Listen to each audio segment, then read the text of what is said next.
Assalamualaikum warahmatullahi wabarakatuh. Nama saya Hanif Muhammad bin Muhammad, bernombor matriks 2312912223. Hari ini saya nak terangkan lab 2 yang bertajuk Simulation of Three-Phase Inverter Driver for Three-Phase Induction Motor. Okey. Dalam lab ini, tabel 1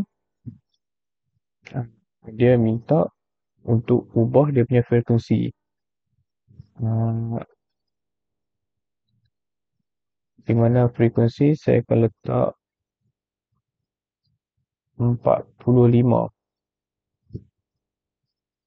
Okay. Lepas tu run. Dalam table tu dia minta untuk ada ADC 1. Lepas tu watt. Lepas tu speed. Yang last sekali torque. Okay. Ini adalah result yang saya dapat. Lepas tu dia minta untuk ubah nilai X, Z, Z. Kena simulate dahulu. Measure. X, Z ni kita ubah kepada 1.9 second.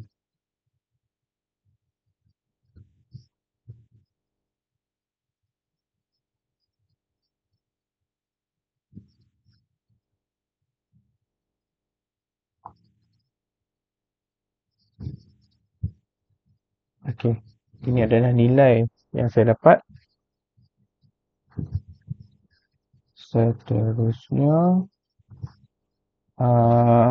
untuk tabel 2 dia minta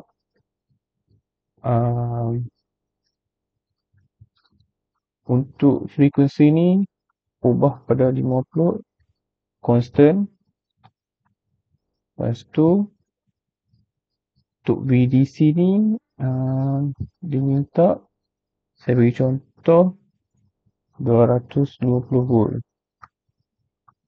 Okay, 250.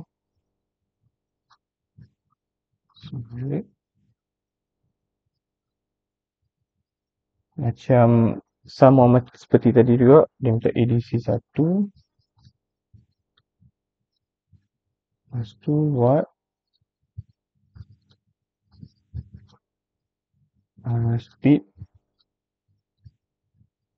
Last sekali torque. Okay.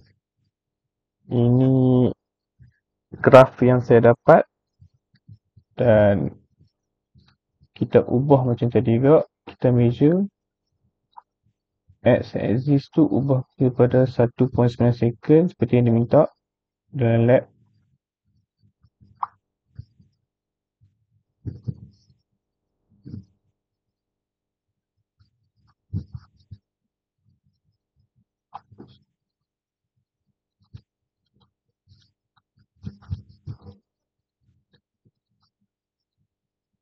Okey.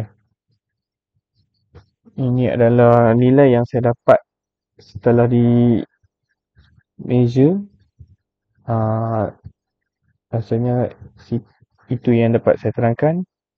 Assalamualaikum warahmatullahi wabarakatuh.